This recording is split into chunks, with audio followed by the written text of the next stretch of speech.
Friends, welcome to mechanical online. तो friends, आज हम देखेंगे कुछ कास्टिंग के इम्पोर्टेंट क्वेश्चन जो पिछले ईयर में आ चुका है एसएससी जेई के लिए। तो कास्टिंग रिलेटेड बहुत इंपॉर्टेंट क्वेश्चन है। दो तीन क्वेश्चन आप कास्टिंग रिलेटेड इस हर एक एसएससी ईयर में आपको मिलेगा। तो देख लेते हैं क्या क्या क्वेश्चन है। तो आज का जो पहला क्वेश्चन है वो है पर्पस ऑफ चापलेट इज। तो चापलेट क्या होता है? चापलेट जो आप अगर कास्टिंग करने के वक्त आप अगर हॉलो अगर कोई शेप देना चाहते हैं तो हम लोग को कोड चाहिए, ठीक है, कोड चाहिए। तो कोड को सपोर्ट देने के लिए ये जो चापलेट है उसको हम लोग यूज़ करते हैं। मान लीजिए ऐसा टाइप कुछ है। मैं फिगर यहाँ पर दिखा देता हूँ आपको।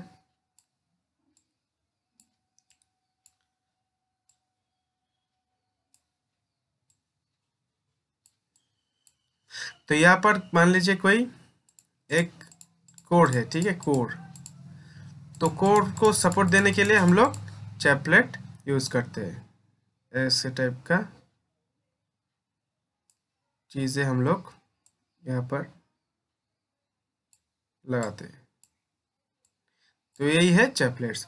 और आपको याद रखना चाहिए कि चैपलेट्स जो होता है ये सेम मटेरियल का होता है, जो कास्टिंग करने के वक्त अगर आप सर्टिफाई अगर हो जाता है तो वो मिल जाता है, ठीक है। तो ये जो चैपलेट्स होगा और जो ये आप मोल्टन मेटल होगा उसका जो मटेरियल होगा वो सेम रहे।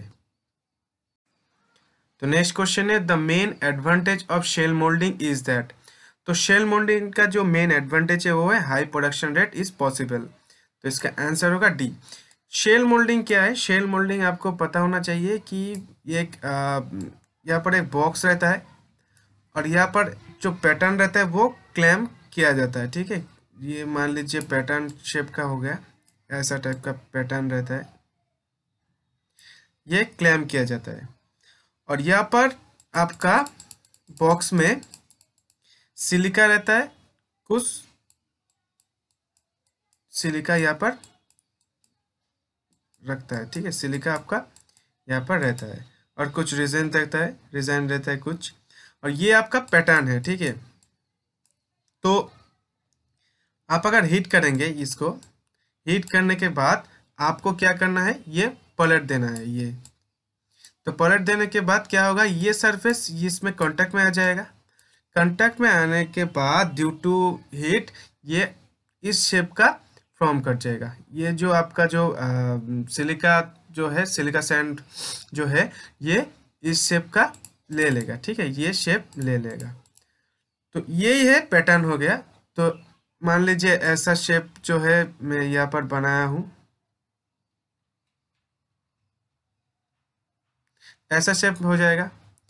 ऑपोजिट साइड में भी फिर से ऐसा अगर आप शेप ले लेते हैं तो ऐसा हो जाएगा। यहाँ पर आप मोल्टन मेटल अगर आप दे देंगे तो ये कंप्लीट आपका कास्टिंग हो जाएगा। तो ये है शेल मोल्डिंग जो है, यही है। और जो पैटर्न होता है बेसिकली शेल मोल्डिंग का, वो याद रखिएगा, cast iron, copper, aluminium, metal, इस टाइप का ही होता है। पैटर्न जो है, पैटर्न वो इस टाइप का ही होता है। In sand moulding the bottom most part of the flask is called. तो जो फ्लैक्स का जो बॉटम मोस्ट पार्ट होता है वो होता है ड्रैग, ठीक है। और जो ऊपर जो फर्स्ट रहता है वो रहता है कोप, उसके बाद रहता है मिडिल अगर पोर्शन रहता है उसके को हम लोग चीक कहते हैं, और उसका जो बॉटम मोस्ट पार्ट रहता है वो ड्रैग कहता है। चीक जो रहता है वो ज़्यादातर यूज़ नहीं होता है। ये पोर्शन अगर कॉम्प्लेक्स होता है कोई पैटर्न का शेप तो ही यूज़ होता है, और ज़्यादातर कोप एंड ड्रैग यूज़ होता है। कोप आप कह सकते हैं अपर मोस्ट पार्ट जो है, और ये है bottom most part. Next question है in order to ram the sand softer on the pattern face and the harder at the back of the mould which of the following types of moulding machine is used. बहुत important question है ये, आप याद रखिएगा। अगर आपको कहे कि फेस जो है वो सॉफ्टर होना चाहिए और जो बैक साइड है वो होना चाहिए हार्डर, तो हम लोग कहेंगे सीक्वेंसिंग मशीन यूज़ करेंगे। और अगर ऑपोजिट रहता है इसका मतलब आपको कहता है कि बैक होगा सॉफ्ट और आपका जो फेस होगा, पैटर्न का जो फेस है वो अगर हार्डर होता है, तो वो उस समय हम लोग जो मशीन यूज़ करते हैं वो है जॉल्ट मशीन। तो इसका आंसर होगा सी। अगर ये ऑपोजिट होता है तो होगा उसका answer jolt. The taper provided on pattern for its easy and clean withdrawal from the mold is called। तो इसका आंसर है ड्राफ्ट एलोवेंस। तो क्या होता है जब पैटर्न जब विड्रॉल करते हैं हम लोग मोल्ड से, तो अगर आप टेपर सॉरी ड्राफ्ट एलोवेंस नहीं देंगे तो ये नहीं हो जाता है। और ये जो ड्राफ्ट एलोवेंस है वो है टेपर प्रोवाइड करने की जो हम लोग टेपर प्रोवाइड करते हुए पैटर्न में वही है ड्राफ्ट एलोवेंस। ठीक है, इसका जो नेम है वो है ड्राफ्ट एलोवेंस। इसमें आप गलती करते हैं कि टेपर एलोवेंस भी लिखते हैं, टेपर एलोवेंस नहीं है, इसका जो नेम है वो है ड्राफ्ट एलोवेंस। हम लोग टेपर करते हैं, जो पैटर्न होता है पैटर्न ऐसा टाइप का होता है। ठीक है, तो मोल्ड जो कैविटी है वो आपका ठीक रहता है, अगर स्ट्रेट रहता है तो आप विड्रॉल आप जब पैटर्न विड्रॉ करेंगे तो उस समय जो मोल्ड कैविटी है वो आपका डैमेज हो सकता है। तो इसलिए हम लोग क्या करते हैं, टेपर इस टाइप का टेपर हम लोग फॉर्म कर देते हैं। तो इससे इजीली जो विड्रॉल है पैटर्न फ्रॉम मोल्ड इजीली हम लोग कर सकते हैं। Surface to be machined and mark on the pattern by the following colour. तो इसका आंसर होगा रेड। तो सिंपल क्वेश्चन है। और अगर लगता है कि लेफ्ट अनमेशिन मतलब आपको मशीन नहीं करना पड़ेगा, जो वो जो है उसका आंसर होगा ब्लैक। ठीक है, हम लोग अगर रेड कलर अगर मार्क किया जाता है तो उसको हम लोग मशीन करना पड़ेगा, और ब्लैक अगर रहता है तो वो मशीन नहीं करना पड़ेगा। In order to facilitate the withdrawal of pattern. तो सिंपल क्वेश्चन है, मैं पहले ही बता चुका हूँ कि draft is provide on pattern, क्योंकि विड्रॉल में जो मोल्ड कैविटी होता है वो डैमेज ना हो इसलिए हम लोग ड्राफ्ट प्रोवाइड करते हैं। ड्राफ्ट मतलब taper. Next question, which of the following is not A casting defect. तो कास्टिंग डिफेक्ट इसमें तीनों ही है, ये हॉट एयर भी है, ब्लो होल भी है, स्क्वाब भी है। डीकार्बोनाइजेशन जो है वो कास्टिंग डिफेक्ट नहीं है। डीकार्बोनाइजेशन क्या है, ये अगर आप कार्बन को अगर रिमूव करते हैं स्टील से, उस प्रोसेस को हम लोग कहते हैं decarbonisation. Cope in foundry practice refer to. तो कोप हम लोग डिस्कस किए हैं कि कोप क्या है। ये जो है आपका top half of the moulding box है। पहले कोप रहता है, उसके बाद ड्रैग रहता है। अगर कोई आपका डिफिकल्ट है पैटर्न तो हम लोग इसके चीक हम लोग मिडिल में लगाते हैं। ठीक है, sinkage allowance is made by. तो सिंकेज एलोवेंस हम लोग क्यों कहते हैं, क्योंकि जो मेटल का जो प्रॉपर्टीज है कि आफ्टर सॉलिडिफाई वो श्रिंक कर जाता है। ठीक है, कम हो जाता है, मतलब छोटा हो जाता है। श्रिंक सॉलिडिफाई मतलब ठंड होने के बाद जो आप देखेंगे रेलवे ट्रैक्स में जो गैप रहता है, क्यों रहता है, क्योंकि जब फ्रिक्शन होता है, ड्यू टू फ्रिक्शन वो हीट जनरेट होता है रेलवे ट्रैक में।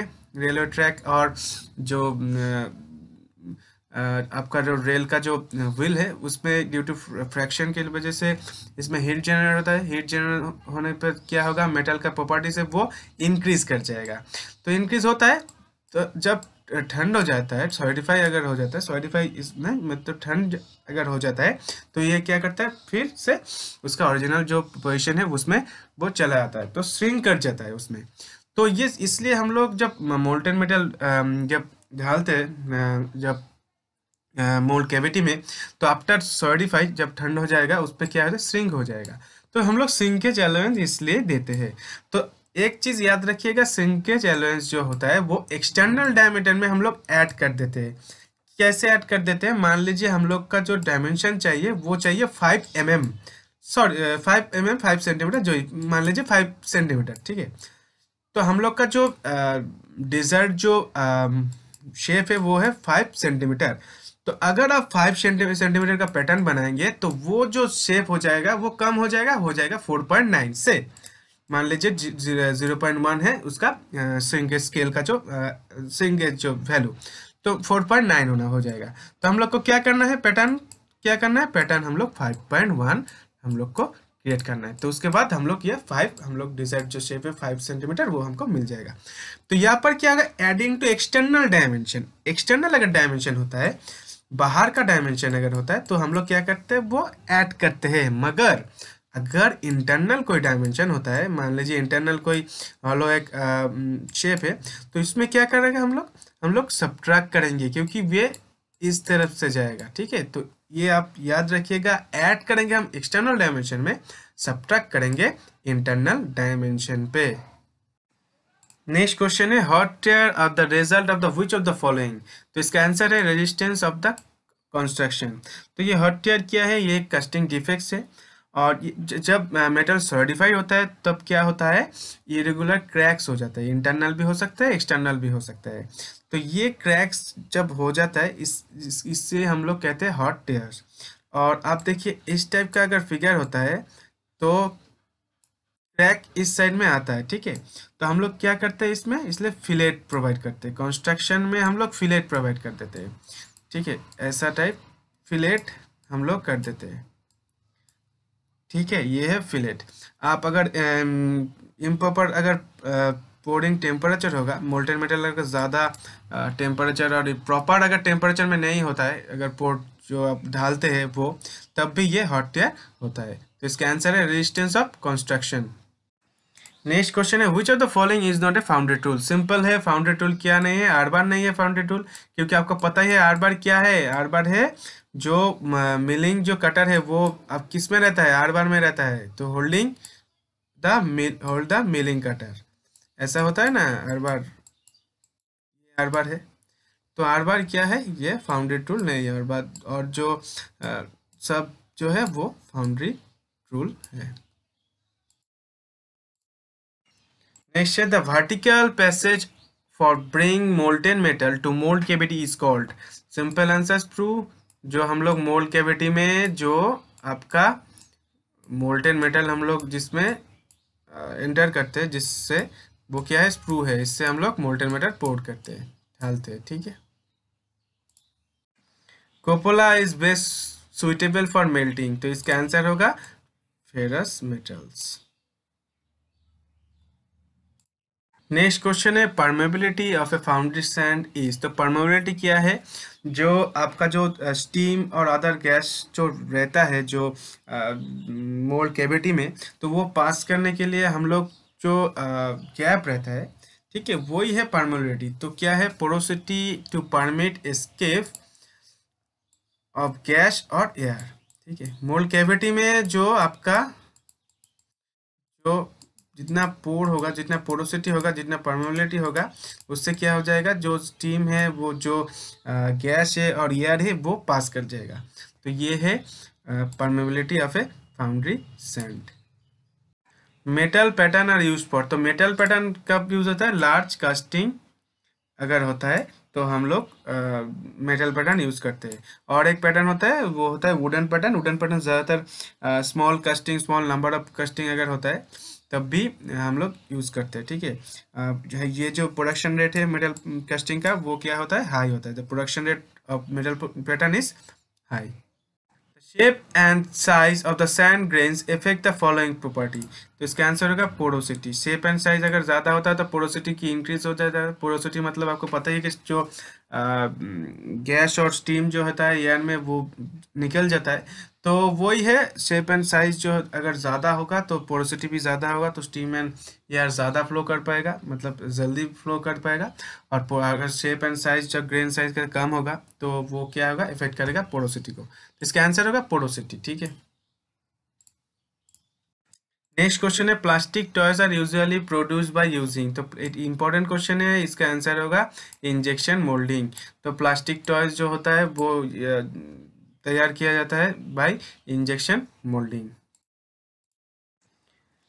Casting defect which result in general enlargement of casting is known as. तो ये है स्वेल। स्वेल क्या होता है, जो एक कास्टिंग डिफेक्ट है, वहाँ पर जो मोल्ड कैविटी होता है, जो कास्टिंग होता है वो ज़्यादा बड़ा हो जाता है। तो क्यों होता है, जो जब आप मोल्टेन मेटल का जो एक प्रेशर होता है, जब आप पोर्ट करेंगे, ढालेंगे जब मोल्टेन मेटल, तब उसके due to molten metal pressure, वो जो मोल्ड कैविटी है वो बड़ा हो जाएगा। तो ये जो डिफेक्ट है वो है स्वेल। तो इसका आंसर है स्वेल। नेक्स्ट क्वेश्चन है the process of removing unwanted material from casting is called. तो इसका आंसर है फिल्टरिंग। फिल्टरिंग एक प्रोसेस है जहाँ पर जो अनवांटेड मटेरियल होता है कास्टिंग से वो रिमूव करता है।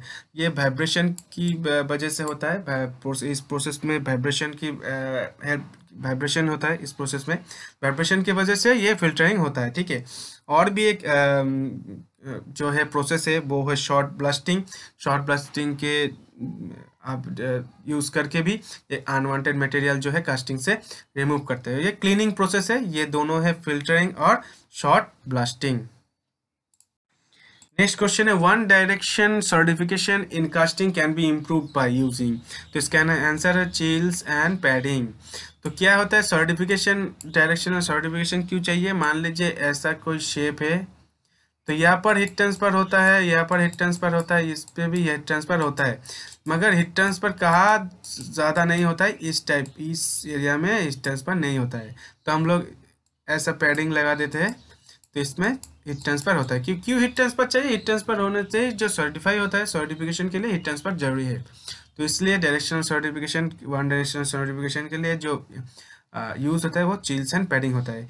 जो चैपलेट्स होता है वो चैपलेट्स जो है डायरेक्शनल सर्टिफिकेशन यूज़ नहीं होता है। चैपलेट्स क्या होता है? To support the core. तो ये आप याद रखिएगा। नेक्स्ट क्वेश्चन है the process making hollow casting of desired thickness by permanent mould without the using of core is known as. तो इसका आंसर है सेंट्रीफ्यूगल कास्टिंग। और ये सेंट्रीफ्यूगल कास्टिंग में क्या होता है? हॉलो जो कास्टिंग होता है, जो हॉलो शेप होता है वो हम लोग को मिल जाता है। तो सेंट्रीफ्यूगल कास्टिंग में क्या होता है? जो आपका जो डिजायर्ड जो शेप है वो सिमेट्री होना चाहिए, ठीक है, सिमेट्रिकल होना चाहिए। सिमेट्रिकल क्या है? Equal distributed. मान लीजिए ये एक शेप है सिमेट्रिकल, तो हम लोग का इस पार्ट का अगर पैटर्न मिल जाता है तो इस पार्ट में आपको सेंट्रीफ्यूगल फोर्स के जरिए आपको रोटेट करेंगे तो हम लोग उस साइड पे भी हम लोग पैटर्न क्रिएट करें हो जाएगा, ठीक है। ये आप मान लीजिए इस पोर्शन में आपका पैटर्न है, ये आप रोटेट करेंगे तो उस पार्ट में भी चला जाएगा। मोल्ड कैविटी में आप अगर इस साइड पे सेंट्रीफ्यूगल कास्टिंग में आप अगर घुमाएंगे तो उस पार्ट पे भी चला जाएगा। तो ड्यू टू दिस, तो सेंट्रीफ्यूगल कास्टिंग में क्या होता है? ये आपका जो आप अगर कोर अगर नहीं चाहते तो भी आप हॉलो जो है वो कास्टिंग आप क्रिएट कर सकते हैं। तो इसका आंसर होगा सेंट्रीफ्यूगल कास्टिंग।